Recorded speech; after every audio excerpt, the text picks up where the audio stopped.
गोविंद शिल्प घेऊन येत आहे एकूण 80 ट्विन बंगलोचा भव्य दिव्य पंढरपुरातील एकमेव प्रकल्प। आमच्या प्रकल्पाची वैशिष्ट्ये मनाला शांती देणारं महादेवाचं मंदिर, मुख्य रस्ता सुमारे 30 फुटांचा, अंतर्गत रस्ता सुमारे 20 फुटांचा, ग्रामपंचायत योजनेचा प्रत्येक बंगलोजला स्वतंत्र नळ, सांडपाण्याची सुरक्षित विल्हेवाट, सर्व टाइल्स ग्लॉसी आणि नामांकित कंपनीच्या, सर्व स्टेअर, खिडक्या, चौकटी सुपर ब्लॅक ग्रेनाइट, दोन्ही अटॅच बाथरूम पूर्णपणे टाइल्स, पंतप्रधान हर घर नल योजना पूर्णत्वाकडे, bathroom, basin, kitchen CP fittings हे जगवार कंपनीचे, स्टील वर्क पूर्णपणे जिंदाल कंपनीचे, 1000 लिटर पाण्याची टाकी, 150 लिटर सोलर वॉटर हीटर सोबत वॉटर प्युरिफायर, प्रत्येक बंगलोजला स्वतंत्र पार्किंग, दर्शनीय भाग पूर्णपणे डॅटो टाइल्स, टाटा प्रवेश कंपनीचे आकर्षक भक्कम दरवाजा, फुटी उंचीचे सुरक्षित कंपाऊंड। मग विचार काय करताय? गोविंद शिल्प, पत्ता गट नंबर 95, हॉटेल अंगण शेजारी, टाकळी रोड, पंढरपूर। घडामोडी पाहण्यासाठी आमच्या YouTube चॅनलवरील PVR म्हणजेच पंढरी वार्ता या न्यूजला सबस्क्राइब करा आणि शेजारील बेल आयकॉनवर क्लिक करा।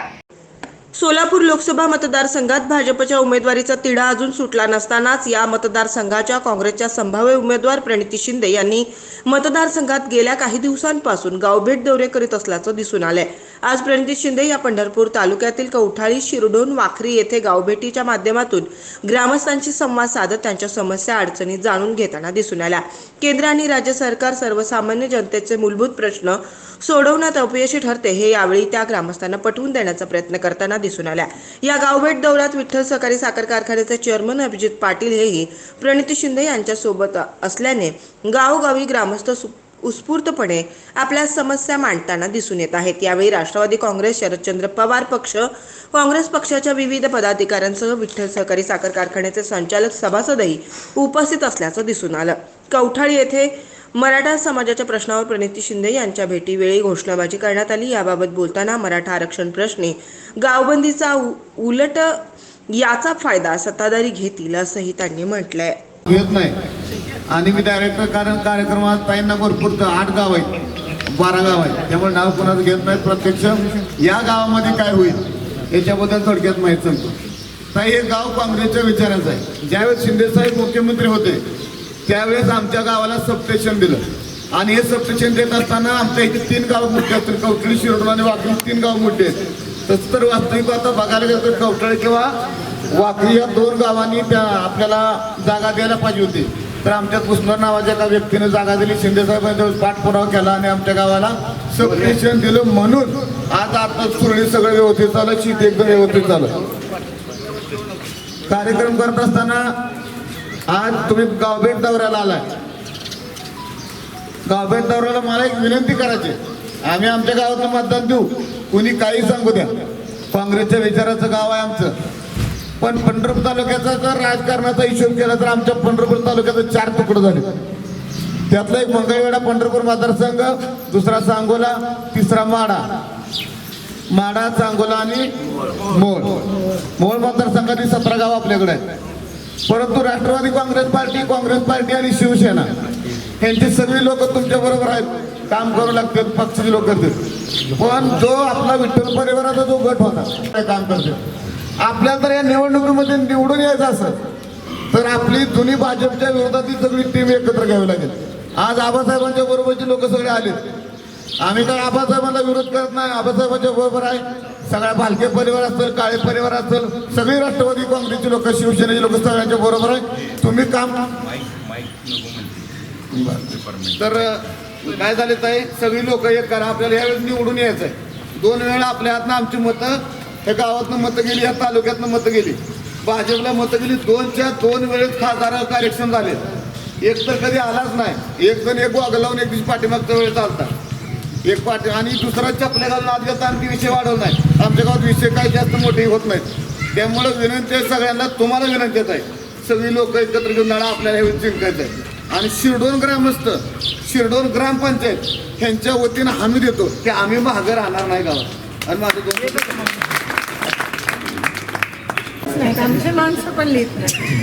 मुक्ताबाई लोखंडे सरपंच, आदरणीय अभिजितदादा पाटील, दत्तात्रय कांबळेजी, गणेश भुसनुरेजी, अण्णासाहेब भुसनुरेजी, जामवंत कांबळेजी, दत्ता भुसनुरेजी, सतीश शिंदेजी,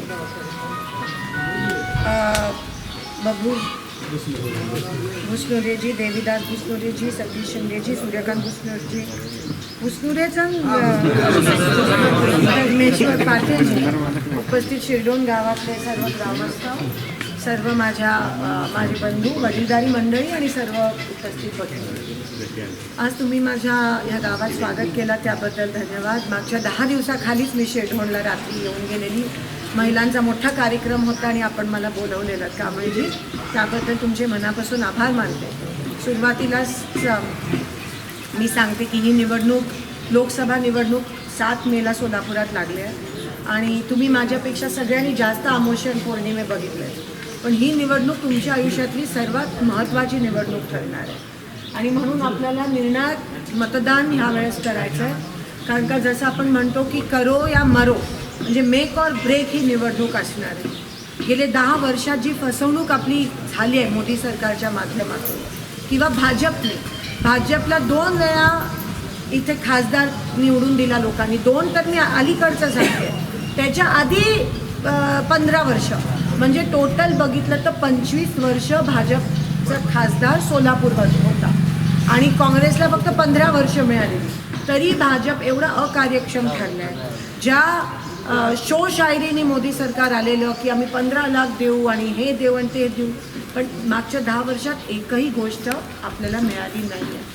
हा आपल्या लोकांसोबत झालेला खूप मोठा विश्वासघात आहे आणि जर आपण परत फसलो तर नुकसान आपला होतो, नुकसान दुसऱ्यांचा होत नाही. आज सोलापूर जिल्ह्याचं एवढा मोठं नुकसान झालं आहे, जे सोलापूर लोकसभा मतदारसंघ शिंदेसाहेबांनी एवढा पुढे आणलेला तो आज मागे पडला. कारण का 10 वर्षात ना पाण्याचं नियोजन करू शकले, आपल्या देशाचा जो कणा आहे शेतकरी, ना त्यांना पीक विमा व्यवस्थित त्या ठिकाणी मिळतोय, ना पिकाचा भाव मिळतोय, ना दुधाचा दर मिळत आहे आणि पाण्याचं नियोजन साधं हे लोक करू शकत नाही. आज तहानलेला हा पूर्ण भाग आहे आणि किरकोळ मागण्यात मला सांगा, एक 500 कोटीची मंगळवेढ्याची उपसा सिंचन योजना राबवू शकले नाही, पण एका आमदाराला द्यायला यांच्याकडे 50 खोके कसे येतो. तेवढे जर 10 आमदारांना नाही दिले असते तर आपली उपसा सिंचन योजना लागू झाली असती. पण ह्यांना सत्तेशिवाय दुसरं काही नको आहे आणि खूप भ्रष्ट असं हे सरकार आहे. आपल्या सोलापुरात सगळे आमदार भाजपचे किंवा ईडीच्या भीतीने भाजपमध्ये गेलेले आमदार आहेत आणि खासदार पण भाजपचे. मग मला सांगा उरला कोण माझ्याशिवाय? मग तुमची बाजू मांडणार कोण? कारण का भाजपचे लोक त्यांच्या मंत्र्यांच्या विरोधात बोलणार नाही. ते कसं म्हणतील की आमच्या शेतकऱ्यांना अजून पीक विमा मिळाला नाही, घाबरतात. कारण का त्यांना ईडीची भीती आणि एवढी हुकुमशाही आहे की मोदीजी असं उचलून असं टाकतील त्यांना. म्हणून बोलणारं कोण आहे आमच्याशिवाय? महाविकास आघाडी आणि इंडियाशिवाय लोकांच्या बाजूनी बोलणारं कोणीच राहिलं नाही आहे आणि म्हणून काँग्रेसला आणि महाविकास आघाडीच्या खासदाराला आणणं गरजेचं आहे, आमच्यासाठी नाही लोकांसाठी. ही माझी एकटीची लढाई आमच्याशिवाय. बरोबर आहे का नाही? म्हणून ह्यांचा पर्दाफाश झाला पाहिजे, त्यासाठी आता काँग्रेसची गरज सोलापूर जिल्ह्याला आहे आणि म्हणून मी तुमच्यासोबत उभी आहे. माझ्या मतदारसंघाने मला 3दा फक्त कामाच्याच आधारावर पाठवलं आहे. मी जात पात धर्म इलेक्शनमध्ये मानत नाही. पूजा लावताना हे करताना आपण सगळे, पण इलेक्शनमध्ये मी ती चूक कधीच करत नाही. मी कामावर विश्वास ठेवते आणि कामाच्याच आधारावर लोकांनी मला निवडून आणलं आहे. एकदा तुम्ही मला काम दिलं की माझं जिद्द आणि चिकाटी एवढी आहे, तुम्ही जरी सोडा म्हटलं तरी मी ते सोडणार नाही आहे काम. म्हणून शिरढोणचं काम असेल, आताच मी कवठाळीवरून येते किंवा पंढरपूर तालुक्याची, मी ती कामं करणार म्हणजे करणार, ह्यांच्या नाकावर टिचून करणार. आणि कांबळेजी माझं इलेक्शन आहे आणि काँग्रेसचं आहे, महाविकास आघाडीचं इलेक्शन आहे. महाविकास आघाडीच्या खासदारांची संख्या ह्यावेळेस महाराष्ट्रात वाढणारे असा सर्वे आहे, म्हणून ह्यांना कदाचित काही जिल्ह्यांमध्ये उमेदवार पण मिळत नाही आहे. पण कृपया करून गट तट केलं तर फायदा भाजपचा. मागच्या वेळेस पण इकडे मला असं वाटतं काही प्रमाणात वंचितला गेलेलं, पण निवडून ते येतं. आता वंचित आपल्यासोबत आहे का नाही आपण पण आपल्याला ते कळेलच. पण मी तुम्हाला विनंती करते, मग अभिजित दादा असतील, मग भालके साहेब असतील, सगळे एकत्रित आहेत आणि सगळ्यांनी माझ्याशी बोलणं झालं, सगळे एकत्रित आहेत. हे ठामपणे लक्षात ठेवा. गावांनी महाविकास आघाडीला, कारण का आपण सगळे एका बाजूला आणि आपलं एकच विरोधक आहे तो म्हणजे भाजप. हे लक्षात घेऊन आपण त्या पद्धतीने मतदान केलं पाहिजे आणि काँग्रेसला म्हणजे तुम्हाला फायदा होईल असं मतदान करा, नाही तर स्वतःच्याच पायावर आपण कोऱ्हाड मारून घ्यायची परिस्थिती पुन्हा एकदा निर्माण होईल आणि तसं होऊ देऊ नका एवढीच तुम्हाला मी विनंती करते.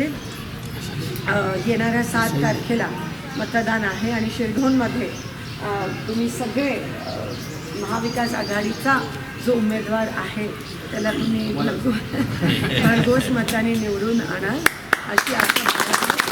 आपण सगळे एक आहोत एवढं लक्षात घ्या. माझं दोन्ही दादांशी बोलणं झालं आहे आणि दोघंही माझ्यासोबत आहेत, आपल्यासोबत आहेत आणि सगळ्यांनी समंजसपणे मोठ्या मनाने, कारण का जसं मी म्हणाली नाही तर ह्याचा फायदा तिसरं कोणीतरी उचलतो. कृपया त्या ह्याच्यात आता पडू नका. थोडंसं समंजसपणाने आपण सगळे वागलो, कारण का शेवटी मी ग्रामस्थांसाठी मी या ठिकाणी आले आहे आणि तुमच्याशी मला बोलायचं होतं, तुमच्या अडीअडचणी जाणून घ्यायच्या होत्या म्हणून या ठिकाणी आले आहे आणि तुम्ही मला सहकार्य कराल, आशीर्वाद द्याल, तुम्ही ही लढाई माझ्यासोबत लढाल अशी आशा मी बाळगते आणि इथेच थांबते. धन्यवाद.